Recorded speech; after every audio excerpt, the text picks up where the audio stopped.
on the face of it, my interest when reading Grimm, I started reading it to my children. And I noticed that there are so many images and clear symbols there. For example, I mean, the most obvious one is the thing about gold, the golden bird, or the golden children, or Cinderella, who in the original story, in the end, has golden shoes. Yeah, but she's not Cinderella. This would be an Italian version. There are several versions. Well, that's a factor too. But I mean, did you read the book? No, I just saw the movie. Same here. No, I read the book once. Yes, I did too. Yeah. The whole book. Yeah. Really. Well, I believe so. There are 200. Everyone thinks he knows what is in the book, but nobody knows for real. Yeah. Because there were several versions of the book, so even when you have a collection at home, it doesn't mean that you have the whole collection. And the stories were also changed during the time between the editions. So we don't have one version of one story. So yeah, that's so definitely we are coming to talk about a book which is not stable, not a book, and we didn't even read it. So we saw the movie. That's great. We can just invent a lot of stuff. But I mean, it's there's so many, I mean, like this movie. Oh my God! This story about the golden bird. That comes. There's a tree. The king has this tree with golden apples, and one apple is missing. And then his oldest son is to be awake and find out what's happening. He falls asleep. Next day, there's another apple missing. Same thing with the second son, and then third, the youngest son, stays awake and sees the golden bird that comes to take the apples. And I'm just thinking, I'm so concerned with this idea of how you, like we talked about before, the typical good boy approach to painting, getting everything correct and everything's fine, but there's no content there. There's advice of the fox. What? The fox. In which story? In with the golden bird. Yeah, what? Yes, that's what coming later. Yeah. Don't join the party. Yes, because that's a fantastic thing. He sent out to find this golden bird by the king. The oldest brother, and the second, and the youngest one. And the two first ones meet the fox, and the fox says, "When you're going to go in this direction, you come to a place where there are two, what do you call it, Gasthaus or it's a local inn, restaurants or whatever. Don't go into the one where they're having fun. Stay in the dull one." And of course, the two ones just go to the one where they can have fun. Yeah. And as the last one goes, the youngest one goes to the one where it's dull. And then next day he goes right to the golden castle, and then finds the bird there. This was his only right decision in the whole chain of stories which are coming after. Yeah. His only right decision. It would be a very short story when he took the advice of the fox. Yeah. A red-haired who wants to die to be, Oh yeah, in the story. He's a red-haired who wants to be golden. In the end. Yeah, which story is that? The same. He wants to be killed. The fox. Yeah, of course. Yeah. I thought you were talking about the woman. Yes, he asks to be killed, and the prince or the again and again he wants to be killed. Yeah, but he doesn't. His paws should be cut off and shot. His head. Yeah, shot and then cut off the head and the paws. Of course. Yeah, you know how it's done. Yeah.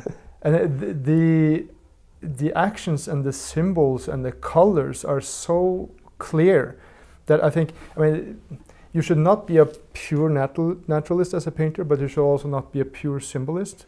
But you can really, I think many painters can learn from those very clear images that are used in the Grimm's stories. But it's difficult topic for a painter, because you don't want to make illustrations. There are many good illustrations out there, but when you try to tell a story, it becomes, and it's dangerous, an illustration when you have the story to it. So I think a telling painting, a storytelling painting, should show a kind of story which is not existent, an in-between story. And when you compare, for example, different of these, I call it them for Märchen in German, because I didn't find a good translation to English. Because that's supposed to be fairy tales. It's a kind of tale, but take the fairy out, because then it becomes French. There's another fairy tale tradition, a French one. When you compare these stories, there are some images which appear often. Yes. Like the white birds on the shoulder, the two. And they are coming back in another story again and again and again. And these images could be motifs, because they are not referring to one story, but to another. You can combine different stories, like the stuff Disney has done for this falsification of tradition. When I'm thinking about Snow White, for example. And you know, in the real story, how old is Snow White in the real story in the book, when she's killed by her mother? I'm not sure, but it's probably much younger than we hope it is. 7. Yeah. So when she wakes up, I don't know how long the coma took then. 5 years or so, but I don't know. But actually she's 7 when she becomes dangerous. So they had to change this for Disney. It doesn't sound like a good Disney version. And they combined it with a tailor story, and also a coffin made of glass. And there you have a young, beautiful blonde girl, who is then waking up, and they kiss each other, the tailor and the girl. Yeah, in the real story. In the other stories. So I see that they combined a lot to make a version for children, and a dirty adult version on the dark net. Yeah, and that was the thing. I saw that documentary that you sent me, a German documentary, which was really, I think was quite good. And they talk about this thing about that they intentionally didn't. How was it? They didn't say it was children's stories. They just said German Märchen. They are not children's stories at all. And I think most of the traditions we have also in songs, in folk songs, they were not for children, they were adult versions. And we have the big problem when they began collecting stories. It was in the more or less 1800s. There are earlier versions until the 1600s, I think, that they have some sources. But in the 1800s, they tried to clean everything. And also the folk songs, when you see a melody in a Swedish collection, and there were words to it, but they were not in a kind of shape that it was able to write them down, because they were that what we could call today sexual. But sexuality meant another thing then than now. It was not for pleasure. Sexuality was always also a problem, as maybe today. So why are you trying to make other versions of old text or stories that you try to hide as children's stories, so that the adults get to read them because they think these are children's stories. They maybe don't have this tradition anymore in the family, so they buy the book. This was a real problem in the 1800s. These stories died because no need for church or politics, and you made a children's version.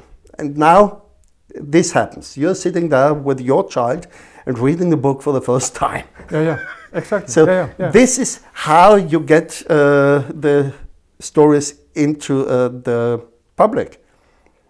The children learn the stories and understand them on a certain level. And they cannot be too cruel, I think. They tried to wash and dress the old stories so that they are PC versions.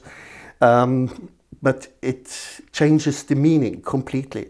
Yeah, I was thinking and that these German versions are the dirty ones. The French are clean, even when they are earlier. So I do not know how did they get these dirty versions. But it sounds like it's more something that morphs or comes out of myths, or because there are these mythic or archetypal images there, and much more serious and deadly, shall we say, than the children's stories that are made later. I mean, it's like the same thing that is done with, well, that's not Grimm, but this story about it's the lion brought up with the goats, and a lion comes and jumps the herd, and then says, "Oh, here's a lion. It shouldn't be eating grass," and then makes it into a lion, makes it eat meat. Okay, in the Disney version, the lion is celebrated by the sheep and remains with the sheep. So it's a way of showing something that's a brutal growth. And there was. They are worse. Disney is worse. Yeah. Yes, exactly. Exactly. So you try to make it nicer, and you make it into some completely horrible nightmare. And that's a real nightmare. And I mean, to me, it's I have I've been to each evening. I tell as an extra story. I think of some story. I tell them about Beowulf or something like that. Mm-hmm. And when they were younger, and I was telling about the monster coming in. Grendel, and then my sons were sitting there, mimicking the faces I was making, and I think for some reason one of them asked me, "Well, don't you know any stories without death?" And I'm thinking, well, not exactly. Not even in the opera world. Yeah, no. and that's why I appreciate now that I've gotten at least conscious of the fact that there is. I mean, I knew about Grimm stories, but the value that they have, and that there's something beneath there. Then it opens up this wonderful, grotesque world, where compared to what we're used to, where Little Red Riding Hood. I think you told me, because I haven't read that version, how when she comes, the wolf comes to the grandmother, eats the grandmother, and then when Riding Hood comes, the wolf asks her to take her clothes off, and then eats her. That is an early French version where she's taking the clothes off and lying in bed. Okay. But it's quite interesting what the wolf asks her. When she comes to the wood, and he asks her what she has under her, what is it called? The forkläder. Yeah, well, her dress or whatever. This, what you have over your apron. Yeah, what she has under. So, and what is it? It's bread, and it's a kind of cake with a hole in it, and it's a bottle. It gives it a bit of a different meaning. Back to the story. That I like. So the French version is already Okay. Quite extreme. Yeah, so they were the French but version. Okay. the Sondheim version, That Stephen movie- Sondheim, Yeah, what was the movie? Into the Woods. Into the Woods. It's a fantastic play. Okay. And out there,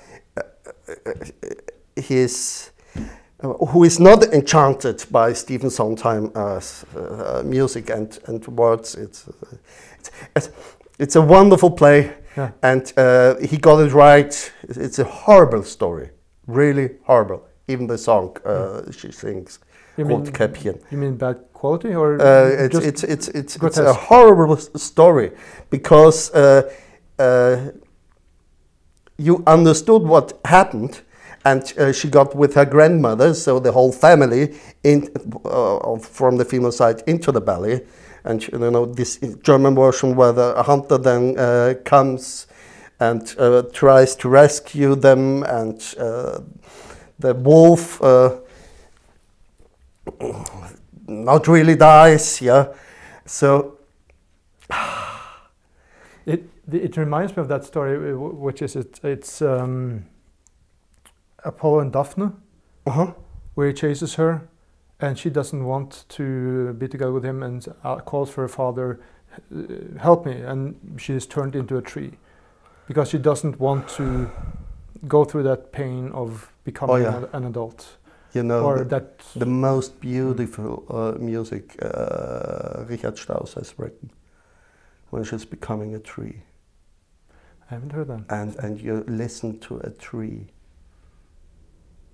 And this is the end of the opera. You hear a tree and the wind. It's so beautiful. That's nice. Yeah, Richard Strauss. Yeah, I just remember from the Rosenkavalier where you mentioned this thing about composing silver. Yes. Okay. But yeah, so there's stuff like that makes it much more sincere, not sincere, much more important and serious. It's much more at stake when these things, these older versions that are for grown-ups. And I think that's when you, I mean, not all of them. You have what we've been talking about now. Different levels.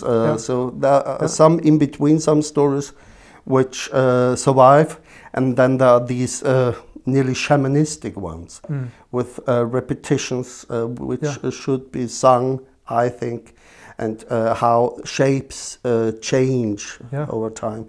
They are quite good, but they come from another kind of people and culture than these stories we're talking about.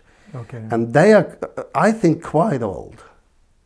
There are similar stories around the globe, nearly, at least till India and China. More based on repetitions? Well, no, with these stories we are also talking about. Okay. So these tales are old. The Brothers Grimm, and it was only one of them who collected more or less, they tried to find the German roots in the Middle Ages, but they are much older, and it's often visible. Yeah, so that's something to talk about too, because it's what I learned from that documentary is that there was absolutely a clear sort of what you today would call some kind of a nationalistic idea or finding the German, but also this, which sounds very Hegelian in some way, to try to find sort of the spirit of the people in these stories. So I'm just wondering, to what degree are we fooled by some kind of politics in these stories, and to what degree are they actually captured? Like you are fooled by the collectors, as in every and each museum. Right, yeah. So you're fooled into believing that this is the story. So many things which are not collected or not in the collection, in the visible, or destroyed. So they were authors, and it was the young and beautiful of the brothers who liked to dance who collected these tales, and not the scientific one. He was more torn to mythology. Mm. And he wrote a whole book about Germanic mythology. Really? Oh, really? I have it. You should read it in German. Well, that's fine. Yeah. That's fine. Now, okay, so it's a question of what kind of version do you find or do you seek then? But I mean, still in that, I haven't checked what kind of version I have, but there is. No, wait a minute, that's the version you sent me, the German version that is in the Gutenberg project. This is one possibility. Yeah, that's that, because you mentioned it, so I read it. This thing was the English title. It's Schneeweichen and Schneeweißchen und Rosenrot. Rosenrot. Yeah, so this is one of the stories where the scholars think that it's written, originally written by Wilhelm. Yeah. Because this is something like Snow White and Rose Red or something like that. Would be but this seems to be a very old story. But nobody knows where they have it from. Yeah. And this is, this with the bear who has also a golden skin. That's the thing that always recurs. But then they take off. What is the meaning with all this gold? It's everywhere. Yeah, but who needs gold? Well, it's valuable. They don't get it from the skin. No, but I mean, you have the stories with gold. Like in Frau Holle, it sticks to you. You can't get it off. Yeah, well, you mean like in Iron John? Starke Hans? No, like in Frau Holle. I haven't read that one.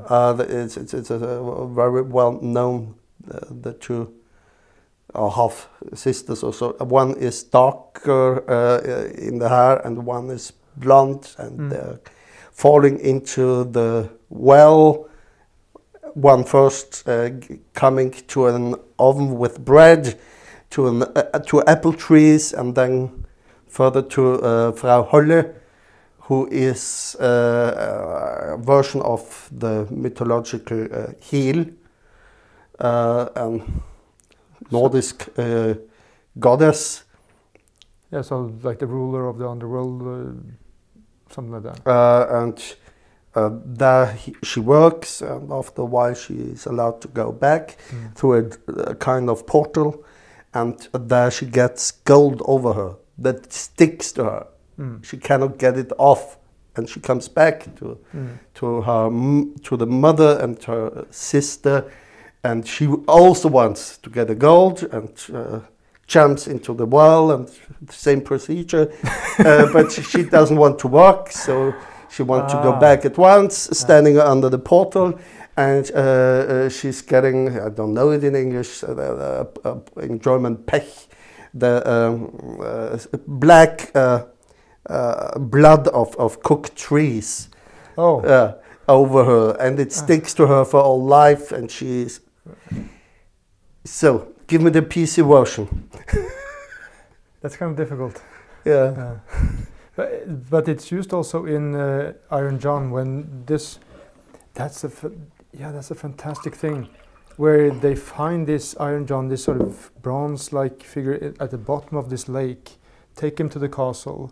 The prince is playing with a golden ball. The golden ball. It comes to Iron John. He says, "You will get it back if you give me the key to the cage," and it's under his mother's pillow. So finally, he goes and gets that, and he is liberated from his mother and leaves with the wild man. And then, where he gets that gift, the task, the job of taking care of watching this water, and he bends over, and then his hair falls down, and it just turns gold. And he tries to hide it when Iron John comes back, but he sees that he's done that. So what happened here historically, seeing? And what is this golden ball? But because it cannot be big when a frog can carry it in another story. Yeah. I mean, it's a girl who's playing with the golden ball, the most precious thing. Yeah. And it's falling into the lake. No, it's jumping on the earth first to get brown, and then it falls into the water and cannot come back. And then a frog comes. Yeah.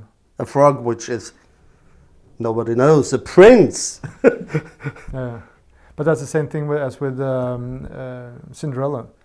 this thing that they make her roll around in all that ash. Yeah. So nobody sees But who she it really is. You should, as in a painting, when you see at the ends of the painting, you should see at the beginning and the end of a story, because there you get a lot of information. These sisters are described as white, so really white sisters, but she is more or less described as blonde, so that it is shown that there is no problem in beauty or in color. They're from the same kind. And then you get the most important information at the end, when the birds are coming in, and this is not in the Cinderella story. No, that's not exactly. Because there are different types of doves and pigeons, not only one. Different types who help. These are whites, the white pigeons. And they are the two, and they are helping and coming back, and they advise the prince which bride to take, because these two more or less beautiful sisters, they try to get the prince as well, and they try to fit the feet in the shoe, and it doesn't work completely. And the mother's advice is to cut off a toe, or what it's called, the heel, to fit in. And the white birds are coming, and kuckety-goo, Blut ist im Schuh. So blood is in the shoe. Sorry, my Scandinavian is flashing in. Mixing in. And blood is in the shoe. And what can we learn from this?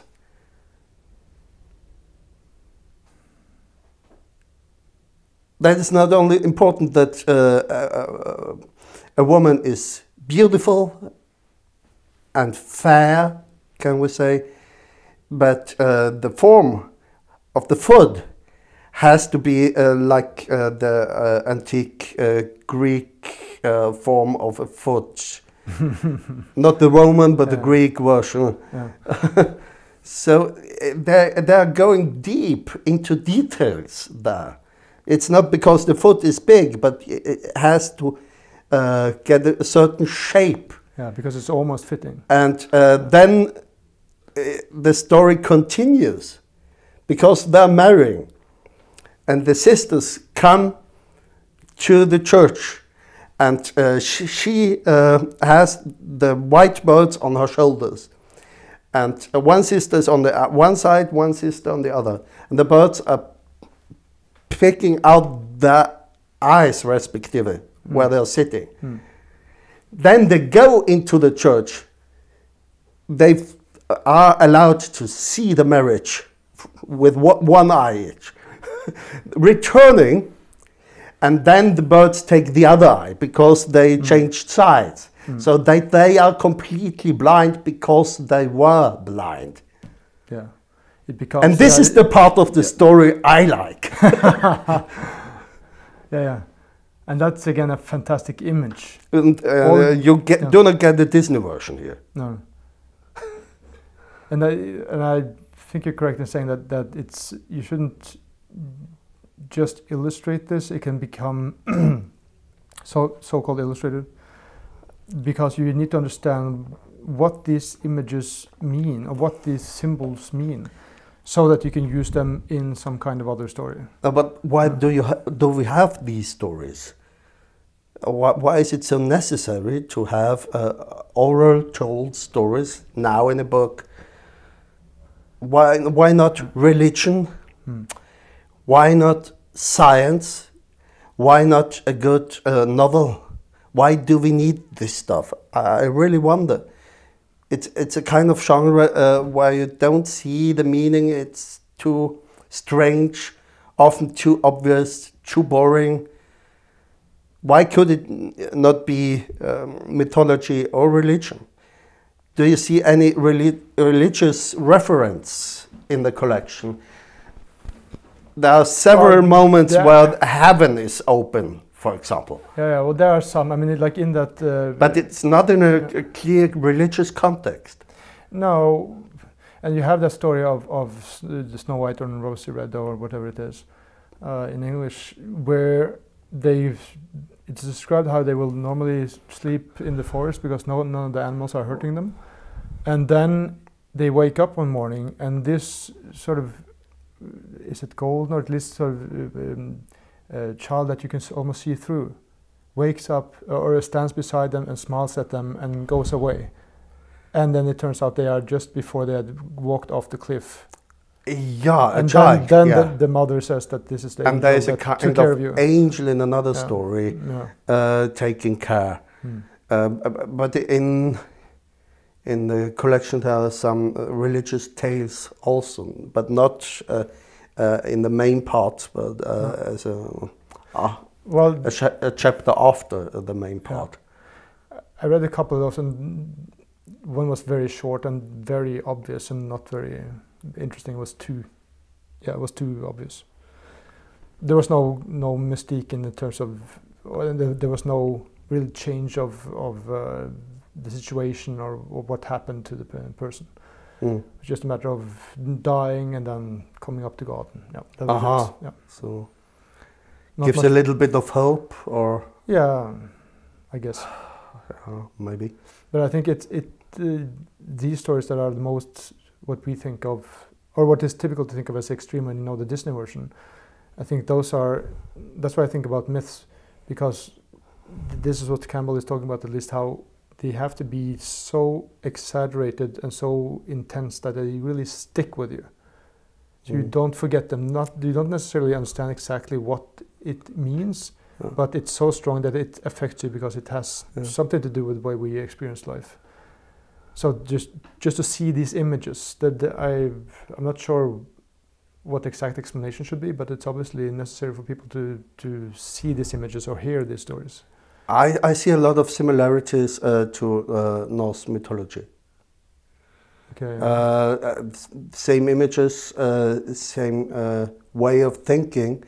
The difference is maybe that in the today's canon of mythology, as we know it, it's only a little part of what was once.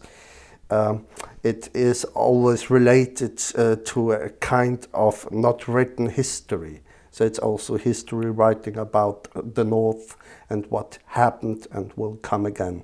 The eschatologic scheme, you have this also in the Christian Bible, in the New Testament. When the world is falling apart, this was a common experience several times, also in the North, and to try to arrange their personal stories and the stories of how their people changed in contact with others. They try to connect these stories to the cosmic. And in these tales, we have more or less, there are kind of, there is an educational purpose behind maybe. But we don't have the connection to the cosmic in the same way. It's more about how to behave in your life or how to be better in your life. And this is not a moral thing in this way. So is it then that to, what do you call it,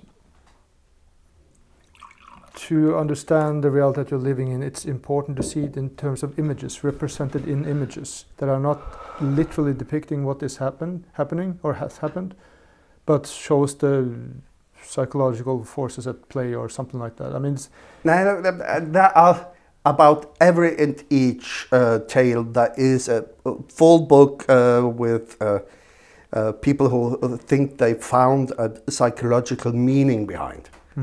I'm not on the psychological side at all. I've read several of these books, and this is why. I think these tales are completing mythology, and give a key how to read mythology, and mythology gives a key how to read these tales. I do not think that you can separate them without losing something. And they give another clue, because maybe the tales, after my taste, are older than the mythology, which is quite old, with roots in the deep Stone Age, over 10,000 years ago. So we have parts in this Norse mythology depicting several situations which science then could prove. Sorry, this is not only a Christian or Muslim thing. It's also important for people who think about the Norse mythology. Science is not a bad thing. I welcome science. But these tales are much older. When our ancestors were, I don't know where, in Europe, in Africa, I think they are so old, and they are giving a clue how human beings try to become human. I think behind the evolution of the humans stands a will to develop into something which is not maybe the cruel crime gang killing all the others, but in something else, a social being or a social group. And this manifests itself in that the physiognomy of the humans changed. So we are domesticated. And this is proven by biology.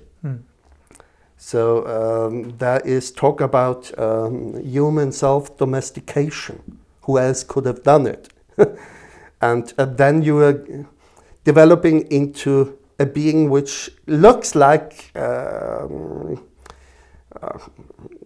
animals you have on your farm.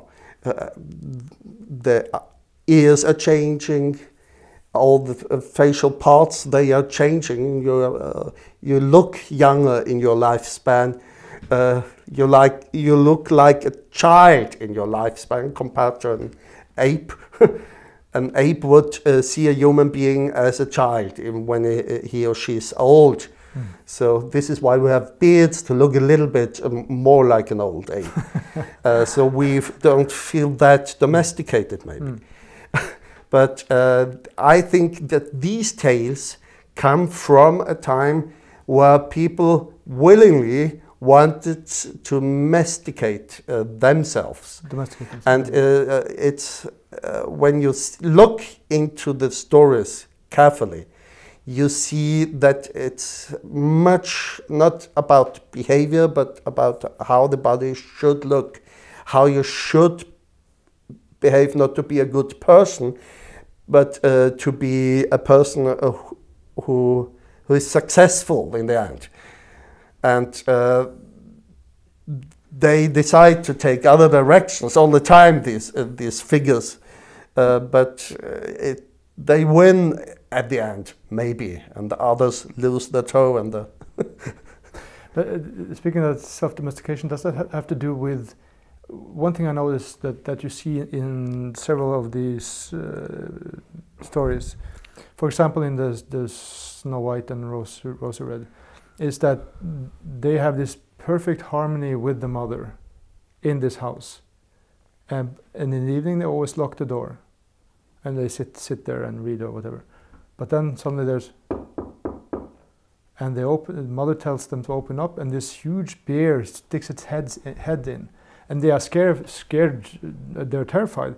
They have a lamb lying on the floor there. There's a dove sitting there. So there are always these animals that are connected to human beings, and I don't know. They are human beings. Yeah, and they are. But they are not representing. Often they are not representing one human being, but a whole group of human beings. Oh yeah, to be rescued by, like the old Romans who took mythologically seen the wives from the neighbors.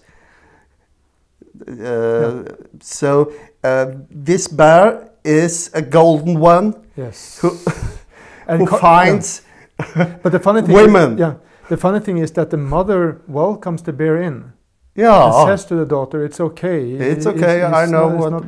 But then later in the story, there are 3 times where they meet this dwarf that they help, and the dwarf is just really rude with the axe. Just really rude and yells at them after they've helped him 3 times. It happens, and the last time, the bear comes and kills the dwarf. And that's where he comes out of the bear hide, and it's this golden man standing there, and marries one of them, and the other marries the brother. Yeah. And then they're all happy. So that's a happy end in any case.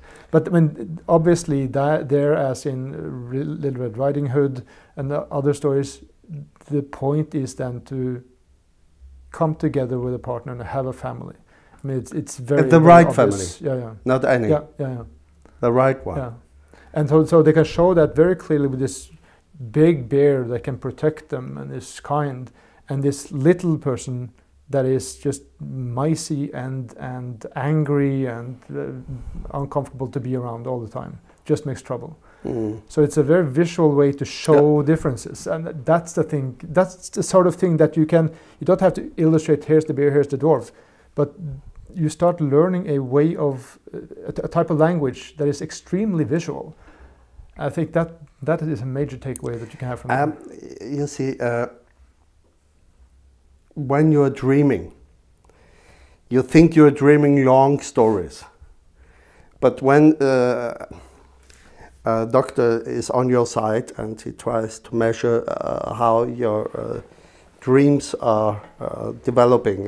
When are you dreaming? It's very possible to measure these things. Then these moments are very short. But when you wake up, you can tell the whole story, and a really long story. You imagined that you dreamt this story for a long time, but you were not. You saw the images and tried to get a story out of it. Like you can also measure that the brain is active when you're dead, more or less. Then the brain flashes up and you see your whole life, I think, in few seconds. And I think it works like that. You see the images all at once and it becomes a story. But the story has no timeline. Yeah, that's fascinating. So the most efficient way to tell a story is to use images and not... It's like the body works, I think. And when we then are trying to explain the story to another, it takes time and it's difficult. Try to tell someone what you dreamt in the night. Fascinating story, but it takes so much time, and you see the images, but you don't know how to describe them. Yeah, that's fantastic. And for example, like in Iron John, when you have this, I haven't figured it out yet, but you have that passage where he's, I mean, it's the same as, well, in the story of the 2 sisters falling down into the well, Frau Holle. Frau Holle. Yeah, and this thing about starting on top as the prince, and then going totally down. This is what Iron John, Robert Bly, he wrote about this. Iron John, a book about men, where he explains Iron John and then has long chapters where he goes into more detail about it. And this thing about going down into the ashes and then going up again. It's the same thing with Cinderella. Having been on top, going down to the bottom and then going up again. So and you can really see the visual. For example, in Cinderella, this thing about that she is all dirty with the cinders, with the ashes. It's perfect for a painter. Yeah, but get the right moment. it's not that easy. No, But there's a no. lot of cannibalism going on. What I really like this. These stories What do you when think about the Future's old when an old queen when an old queen tries to get rid of a younger wife of the son of her son, the king. There are several versions of this tale, and the young queen, she is not allowed to talk, for example, and she gives birth to a child. The old queen takes the child away and smears blood around the mouth of the mother, and she's not allowed to tell anything. And this happens once, twice. After the third child disappearing, then the young woman has to be, what it's called, henrettet. Yeah, it's killed. Killed. Yeah. So Executed. Yeah. executed, exactly. And this comes again and again. Women eating small children. Yeah. And there is a very well-known version. You have even the title in German, in English, Hänsel and Gretel. Exactly. It's Yeah, it's a exactly. wonderful image. Yeah. But did you see in the end of the story, and I think everyone read the story once, in the end, when the two children, other children, are coming back, the witch died. This we know. They are coming back and the mother is dead. Yeah. Died too. So what happened there? Was the mother the witch? Or was the mother in the same organization as the witch and has to be food herself for the organization?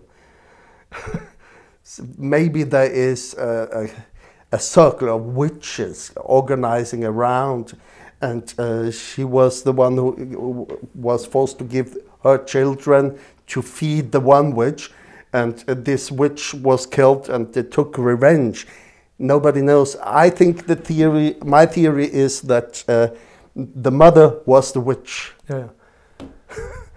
Yeah, I think someone told me. I think Jordan Peterson was talking about the same thing about that story. Oh, This witch is in his recount is. I didn't know this. Right. No, but it is the symbol of the mother, the overprotective mother that ends up killing the children because she wants to keep them at home. And that's why it's interesting also to contrast that with the Snow White and Rose Red. It talks psychological about this story. I don't like this. Yeah, why not? No, I see it historically. I think about real witches, not about a psychological problem whose mothers. I'm thinking about the secret organization of witches, a Stone Age tradition. Mm-hmm. I see it as real. This happened. But is that the same way as you have this interpretation of, from Greek mythology, of the battle between the gods and the giants, the titans? Apparently, as from what I read, being a mythologic version of someone who lived in Greece who were quite tall, and then the next group comes in, and those are the gods, and then you have this realized in the myth, the fight between the two groups. The Heraclids.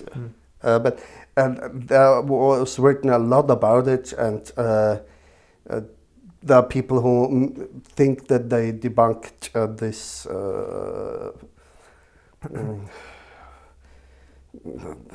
don't know it in English. That they debunked it. This story or this explanation. This. But just it sounds like a similar way of understanding what the story is about. But I'm not a follower of the psychologist. it's maybe a fun story when you hear a quite good psychologist who can talk. You see this on YouTube. It's entertaining, but it's not a story. I'm not talking about these things. But how they destroyed a lot. You're not able to read these stories as they are anymore. Okay, so you have to be a clever, educated person to read it, and to don't see what actually was historical behind. So if you put on a psychological explanation, you're saying that you're not grasping what the real story was, because you're taking the explanation based on a modernized or family-friendly version, or no, not at all. But I see these stories as they were actually happening. It's not stories, but it's history. When you talk about witches, I know that there were witches organizing in this way. So it's not a symbol for it. It is the real thing. But it depends on what you understand in that way. Because getting back to this this idea of the golden bird, when the fox comes and comes back all the time to help this young boy who's made this young prince who's made that mistake, I immediately think that this is some quality in him that is able, some intuition or whatever it is, that is able to see what the solution is. But then he gets astray when he comes into that actual situation. But then this whatever mental part of him comes back and gives him the advice. Like in the Icelandic sagas, they are very concerned with trusting the dreams that give them advice of what to do. Yeah. So isn't there a justification for the psychological explanation in some cases and a sort of cultural historical explanation in other cases? A good mythology you can read on several levels. And Dumézil wrote about the old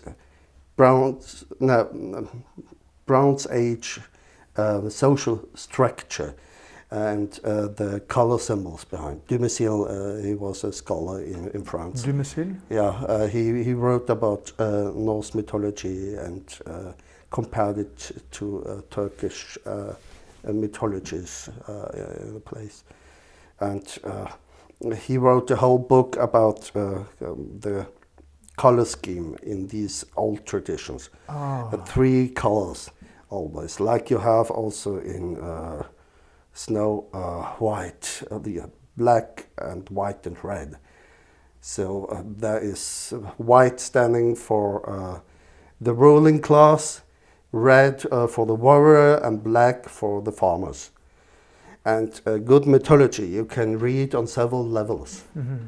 The king is, when you have a king is a modern concept and comes with money and Christian belief. But the local king, the big farmer, reads it on one level. The ones who have the weapons read on another level, and the normal people read it also on a level. A good story is readable on several levels. And it can be that there is a psychological level too, but it doesn't fit in this old social structure from this time period. So I'm very skeptical against seeing everywhere their own their own discipline. Yeah. And they're really trying to get it in, and the psychologists have their stages and talking about this, but not the ones who plan politically. And I think these stories are very important for politicians, for young people, young couples who want to have children, and for children too. And this is how the whole book was organized. So it's not a playground for a psychologist, sorry. So I really believe in these witches. This is why I'm thinking about it. But then I'm thinking, but isn't it then less usable, so to speak, if you come in as a painter thinking, what can I learn from the imagery that they're using? I mean, you can still do that, but that seems to me to be tied up to these images somehow showing psychological states or archetypal situations in some way.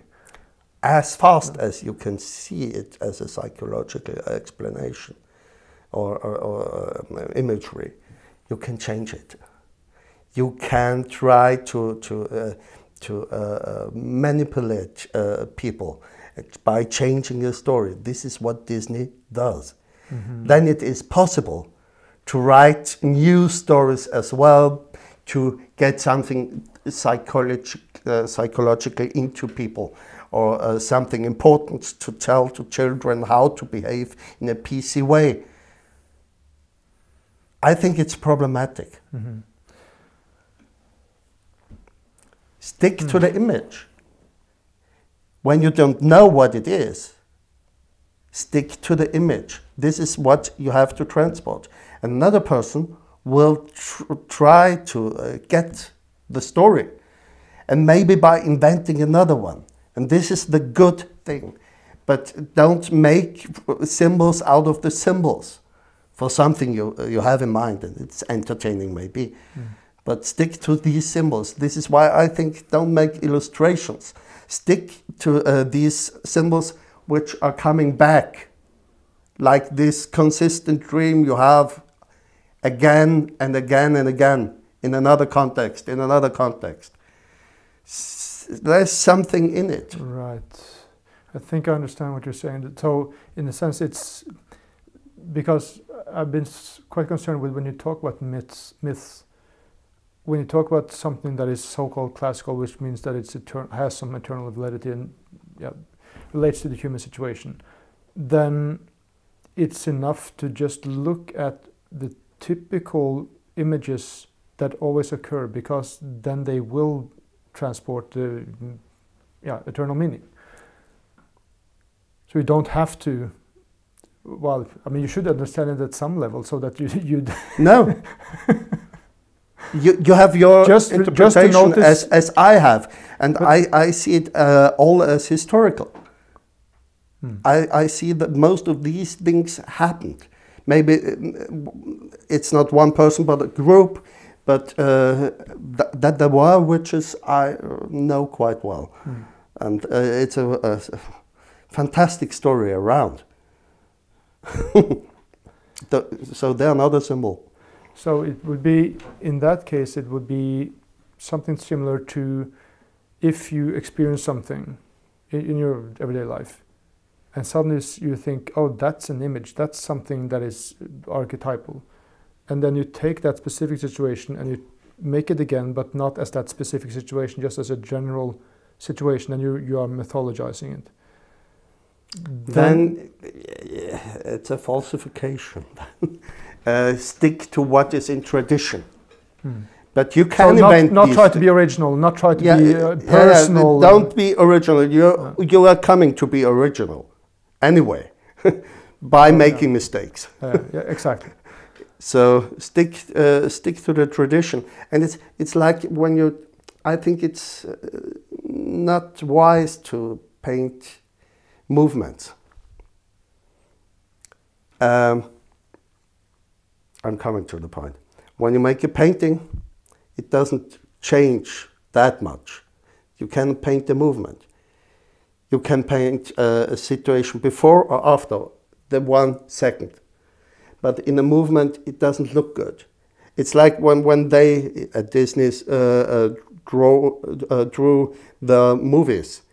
They drew one moment, another moment, and the moments in between, it was easier to get from one point to the other.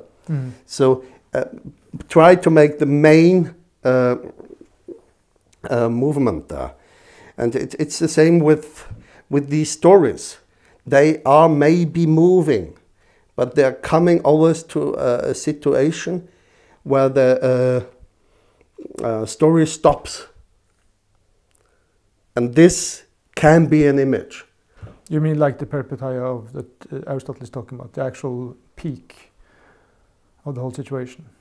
Or not. Well, the actual anti-peripeteia.